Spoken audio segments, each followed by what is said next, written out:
नाफेड द्वारा सोयाबीन की खरीद आज से बंद होने वाली है, जबकि किसानों के घरों में अभी भी 50% सोयाबीन और तूर पड़ी हुई है।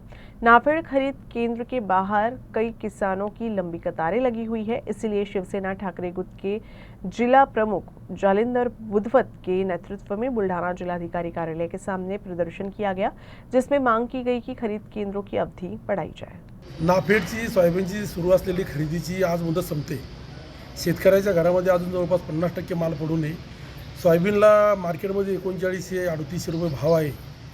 नाफेडमध्ये तरी किमान 4900 रुपयापर्यंत भाव असल्यामुळं शेतकऱ्याचा ओढा पूर्ण तिकडं आहे।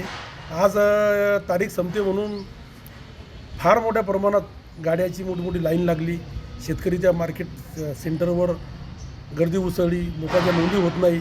म्हणून आमच्या शासनाला जिल्हाधिकारी मार्फत या महाराष्ट्र शासनाला विनंती आहे की या शेतकऱ्याच्या घरातला शेवटचा दाना संपेपर्यंत सोयाबीन, तूर हे सगळे संपेपर्यंत नाफेडची खरेदी ही सातत्यानं सुरू ठेवा।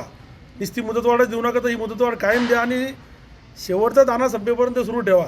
जर हे नाफेडचे सेंटरला मुदतवाढ सरकारने दिली नाही तर आम्ही शिवसेनेच्या वतीनं जिल्ह्यात आंदोलन करू आणि या सरकारला सोयाबीन खरेदी करायला भाग पाडू।